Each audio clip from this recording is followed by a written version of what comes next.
If a broker asks you to sign an LOI before they've shown you the financials, that's not a deal. That's a hustle. No tax returns, no P&Ls, no seller add backs, no balance sheets. Hey, but sure, just throw us an offer. That's not how this works. Here's what's actually happening, and let me break it down. They're not really looking for a buyer. They're testing how gullible you are. Behind the scenes, they're hiding weak numbers, fishing for a number from you, and they're trying to see if you'll bite without any real data. Sometimes they want to lock you into exclusivity before you realize it's a dud. And sometimes they just want to show you something so the seller can say, see, we've got activity on the deal. Here's what happened to me and one of my students. We signed an LOI once, expecting that the discovery would begin. But the broker wouldn't release the tax returns or the balance sheets, not even a cash flow statement. Instead, they pushed us to sign a binding asset purchase agreement without that data. I want you to let that sink in. They wanted us to commit a contractual obligation before we could even confirm the business made money. That's not urgency. That's not momentum. That's a setup.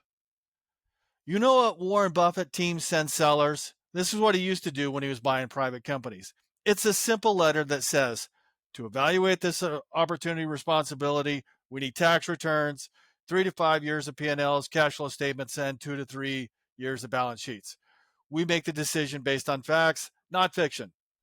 That's the standard. It's not really vibes. It's not really pressure, just facts.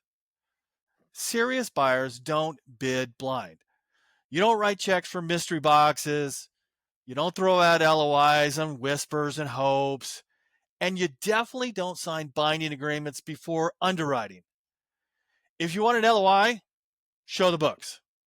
We'll move fast if the numbers are real, but don't confuse pressure with progress. So here's what to say if this comes up. Next time someone pushes for an LOI without the financials, say this. Hey, Mr. Broker, I'm happy to move once we've had a chance to review the tax returns, P&Ls, and the balance sheets, and any add backs. I'll make my decisions based on facts. That's it. Short, direct, professional. If you're not being given the tools to make an informed decision, you're not buying a business. You're being sold.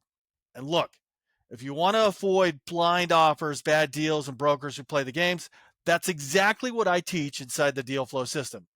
We break down real deals every week in my group meeting, Pass or Pursue. We spot red flags, find fundable plays with actual close. I wish someone had shown me this stuff when I started. That's why I built the program. So grab your blueprint of how to buy $1 million business. It's in the link down below. If you're ready to get in this game, make sure you're playing it smart. I'll see you on the next one.